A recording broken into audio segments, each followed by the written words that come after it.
Okay, so chances are your first time playing Minecraft, if you've even played it, went a little something like this. Neat. Okay, so what do I do? How do I get stuff? Oh, I hold it down. Okay, I bet there's absolutely nothing sinister in this cave. Oh, what's that? Alright, I get the message. I am not wanted here. Fucking, how do I get out? Fuck. Okay, so I guess I'll be going back there when I have better stuff. This place looks neat. Nice and flat. I might build a house here. Do you build houses in this game? Is that what you do? I have no idea. I've never played this game before. What are you talking about? Oh, a cactus. Okay, the animals look incredibly derpy. Okay, is that like an ore? Can I mine that? It's called Minecraft, right? Uh-huh. Alright, okay. Alright, let's get me some iron. Okay, that, like, mountain area looks really cool. I want to go there. Alright, well... now I'm here. Neat. What is that? What is that even supposed to be? Like, a cow? Yeah, this is a cow, isn't it? Oh, neat. There's day and night in this game. Cool. The sunset looks really pretty. This is my life now. Like many games, a lot of the joy comes from not knowing what to expect, not knowing what you could find in this new world. And since Minecraft's only limit is your own creativity, there's huge amounts of replay value. Well, your own creativity plus the vertical block limit plus no circles allowed plus, I mean, your own patience is a big one. I myself, since I have nostalgia for it and friends who also play it, will come back to it from time to time to start up a new survival world. And the weakest aspect is always the exploration. Don't get me wrong, it's fine. I'm not going to pretend like there's a huge problem with the game, just an area that I think could see immense improvement. What if every time you loaded up a new Minecraft world you had that same excitement you had the first time you played of not knowing what you were going to find in that world? The first night you spent in Minecraft cowering in a hole, you didn't know what you were hiding from. There could have been anything out there, and that was kind of scary and kind of exciting.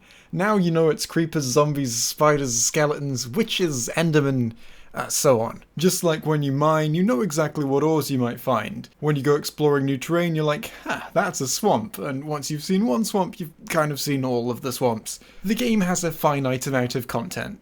And yeah, that's not a problem. Most games do have a finite amount of content. But with the way that Minecraft actually works, it doesn't have to have a finite amount of content.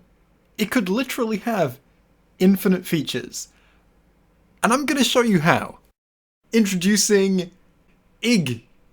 It's called Ig. This is Ig ore. You find it occasionally in sand. You know, unlike all of the other Minecraft ores which spawn in stone, Ig spawns in sand. You can use it to make a set of Ig tools, and if you hit something with an Ig tool, it gives it weakness. It gives it the weakness debuff that's already in the game. The tools themselves work a bit faster than iron, but have worse durability. You can also eat Ig if you're feeling a bit peckish. I mean, it makes sense. It looks a bit like a cabbage. You can craft a block of Ig like you can do with most other ores in the game. Ig can also be used to build a compass-like item that points at your nearest source of Ig ore, which is crafted using 4 Igs and a phantom membrane. But what is it that makes Ig special? See, I put the words on the screen, which means this is like a real video essay. Well, Ig is special because I didn't come up with it. In fact, nobody did. Ig was completely randomly generated by a spreadsheet that I created. A spreadsheet that I'll link in the description. See, each ore in Minecraft is quite simple, really. It's just a few properties like, can you use it as fuel? Can you make tools out of it? How good are those tools? Can you turn it into armor? Is it used in any other crafting recipes? Can you make any unique items with the ore that you can't make with anything else? So imagine spawning into a world in Minecraft and knowing that some of the ores you might encounter, some of the creatures you might fight, and some of the biomes you might find yourself in are completely randomly generated. The spreadsheet I created is incredibly simple compared to something that could actually be created by a team of professional programmers, and I will explain how it would actually be implemented into a game, don't worry. I do understand that there's a difference between implementing something into a video game and making a spreadsheet that just says the thing. The block would be generated and then its properties would be saved as part of your save. The item IDs for the ore, the item, and the items that you can craft with it would be saved as part of your world, unique to the game that they were generated in.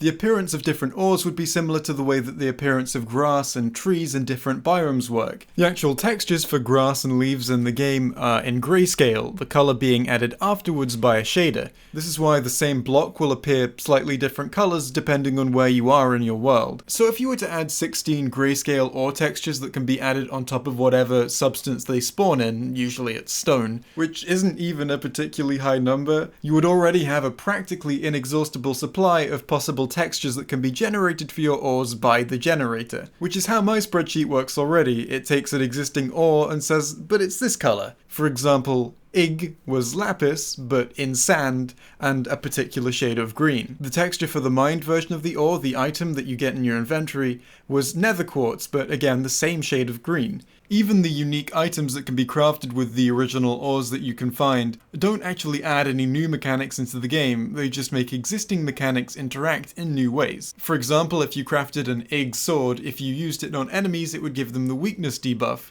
The weakness debuff and swords are both already in the game, but this is a new feature. The compass-like item that pointed towards your nearest source of Ig ore takes the game's existing compass mechanic and compass texture, recolors it to the same color as Ig, and then uses the same mechanics to do something else. Let's have a quick look at some more of the ores that it generates, just so you can get a sense of the variety at play here. This pink stuff was given the randomly generated name Eneosite, and it can be crafted into different kinds of decorative blocks. That's it. This one was pretty useless actually. It was really rare as well, so you'd find this and be like, whoa, I've never seen this before, what does it do?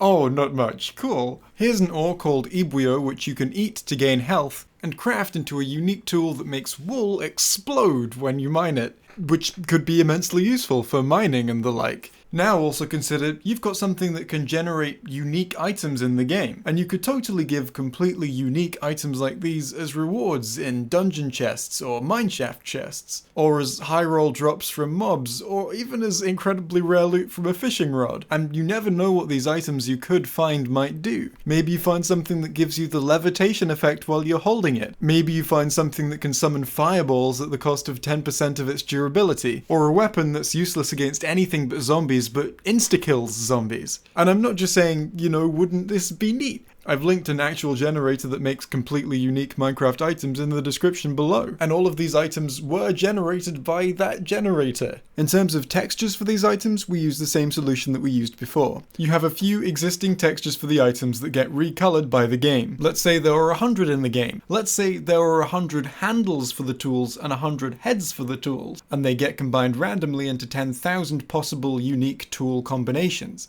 and then they get recolored into gazillions more possible combinations. But now I'm going to move on to a part where I am just going to say, wouldn't it be neat? Because you don't have to limit this to unique items or unique ores. You can do this with basically everything in the game.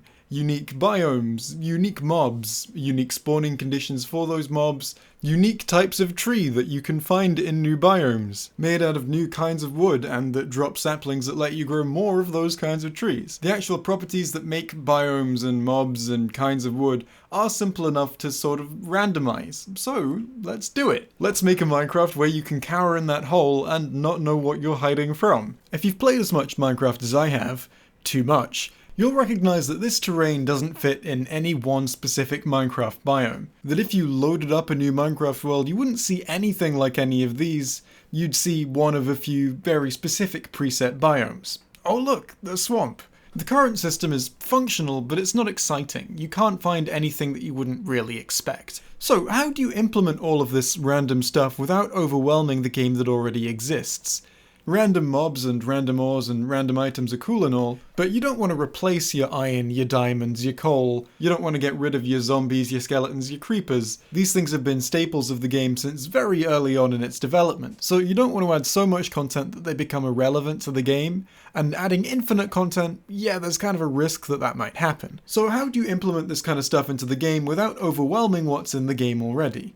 Well, there are a few possible solutions. The first, which I think is by far the most obvious, is just to make all of this stuff kind of rare, kind of push it off to the sidelines. And that could certainly work. That would be a great default setting, but I think there are some much more interesting things you could do with a concept like this. You could have it as a setting when you generate your new world. A slider that lets you choose anything on a scale from no randomly generated features in the game to literally only randomly generated biomes and mobs and ores in the game. I'd play that one. There's also another possibility that I really like the idea of, which is infinite dimensions. Implement an item that can open portals, put it somewhere that the player will only be able to access late in the game, like in an end city or as a drop from killing the Wither. that you can use to open portals like nether portals or end portals, but these portals go to places that are completely randomly generated. You can make these portals from any material you like, and every time you make a new unique portal, it will take you to a new unique dimension. The blocks those dimensions are built from are randomly generated or randomly chosen from existing blocks.